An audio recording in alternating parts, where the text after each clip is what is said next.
Let's talk about October 1962. For 13 days, 13 absolutely terrifying days, the entire world just held its breath. The two biggest superpowers, the United States and the Soviet Union, were locked in a standoff that brought all of humanity closer to nuclear annihilation than ever before or since. This is the incredible story of those 13 days on the brink. And that's really the question, isn't it? How close did we actually come? This wasn't just some political posturing or a faraway conflict. We're talking about a moment where one wrong move, one accident, or one misunderstanding could have literally triggered a global nuclear holocaust. Just 13 days. From October 16th to the 28th, that's how long this intense standoff officially lasted. And for every single minute of those 13 days, the fate of our world basically rested on the shoulders of two men, President John F. Kennedy in the US and Premier Nikita Khrushchev in the Soviet Union. Okay, so to really get how we ended up in such a dangerous spot, we've got to rewind a bit. This crisis didn't just pop up out of nowhere. No, it was the explosive result of years of tension and a series of key events that set the stage. It really starts with Fidel Castro's revolution in Cuba in '59. Then, in 1961, you have the Bay of Pigs invasion, a complete disaster for the US that totally humiliated the Kennedy administration. It also left Castro absolutely convinced that the Americans would try again. At the very same time, the US had placed its own nuclear missiles in Turkey, which put them right on the Soviet Union's doorstep. You can see how each move just kept ratcheting up the tension. You really have to see this from both sides. For the United States, having a communist country armed by their biggest enemy just 90 miles off the coast of Florida, that was an absolute non-starter, an unacceptable threat. But for the Soviets, putting missiles in Cuba was a two-for-one deal. They could protect their new ally, and maybe more importantly, they could finally balance the board against those American missiles staring them down in Europe. And that brings us to the moment this whole secret operation blows wide open, at least inside the White House. This is where the Cold War suddenly went from icy to red hot.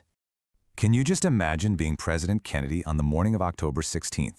For weeks, the Soviets had been telling him, no, we're only giving Cuba defensive weapons. And then these photos land on his desk. The proof, captured by a high-altitude spy plane, was undeniable. They weren't defensive sites. They were offensive nuclear missile bases. The lie was shocking, and the threat was beyond urgent. And this is what that threat looked like. We're talking about missiles that could hit Washington, D.C. with practically zero warning. Some of them could reach almost anywhere in the continental United States. So overnight, the Cold War wasn't some abstract chess game happening halfway around the world. It was a direct, existential threat to 80 million Americans. So Kennedy pulls together this secret group of his top advisors. They called it EXCOMM, and the options on the table were, well, they were terrifying. His military leaders, the Joint Chiefs, were all on the same page: launch airstrikes immediately, destroy the sites, and then follow up with a full-scale invasion of Cuba. But Kennedy was worried that would just trigger the Soviets to make a move on Berlin, or even worse, spark an all-out nuclear war. Kennedy decided to go with the middle option, something that was forceful but wasn't an immediate act of war. And with that one decision, this secret crisis exploded into the public view, and the whole world started watching. And here's where we see some really clever diplomacy. Kennedy didn't call it a blockade. Why? Because under international law, a blockade is an act of war. Instead, he called it a naval quarantine. It's a subtle but brilliant choice of words that let him frame the whole thing as a defensive measure and get other countries in the Americas on his side. Then, on October 22nd, Kennedy goes on national television and tells the American people and the world everything. His message could not have been clearer. He drew a straight line from Cuba to Moscow. If a single missile was launched from Cuba, the U.S. would consider it an attack by the Soviet Union itself and would respond with everything they had. The line was drawn. While all this was happening, the U.S. military alert level was climbing fast. By October 26th, we hit DEFCON 2. That is the highest it has ever been in confirmed U.S. history. To put that in perspective, DEFCON 1 is nuclear war. DEFCON 2 means war is the very next step. At that point, B-52 bombers, armed with nuclear weapons, were flying 24/7, just waiting for the order to go. And all that tension finally boiled over on Saturday, October 27th. We now call it Black Saturday. It was, without a doubt, the single most dangerous day of the entire Cold War. A series of completely separate events all happened within hours of each other, and any one of them could have tipped us over the edge into World War III. First, a U-2 spy plane is shot down over Cuba, and the pilot is killed. That's an act of war, and Kennedy's advisors are screaming for retaliation. At the same time, out in the Atlantic, a Soviet submarine carrying a nuclear torpedo gets cornered by the US Navy. The Soviet captain, totally cut off from communication, thinks the war has already started. He orders the nuke armed, and the only thing that stopped the launch was one Soviet officer on board, Vasily Arkhipov, who refused to agree. And if that wasn't enough, another U-2 accidentally wanders into Soviet airspace and they scramble their fighter jets. We were one tiny mistake away from Armageddon. So while the world is watching this terrifying military standoff unfold, behind the scenes, a frantic, secret diplomatic effort was going on to try and find a way out of this mess.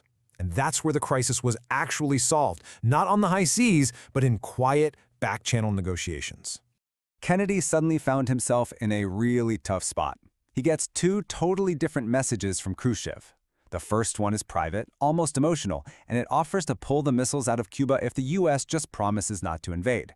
But then, a second, much harsher message is broadcast publicly. It adds a new demand. The U.S. also has to remove its missiles from Turkey.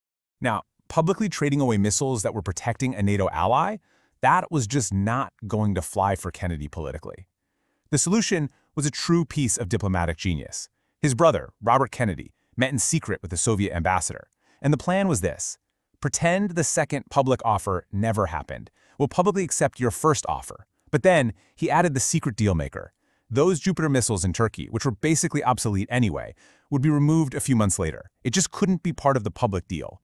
And Khrushchev took the deal. The very next morning, the world woke up to the news on Moscow radio that the missiles were being dismantled. Everyone, everywhere, stepped back from the brink. But those 13 days left a permanent scar on the world, and they changed the Cold War forever. And so the de-escalation began. On October 28th, Khrushchev makes the announcement. By November, the U.S. confirms the missiles are gone and ends the quarantine. And then, just as they secretly promised, the American Jupiter missiles were quietly taken out of Turkey and Italy the next spring.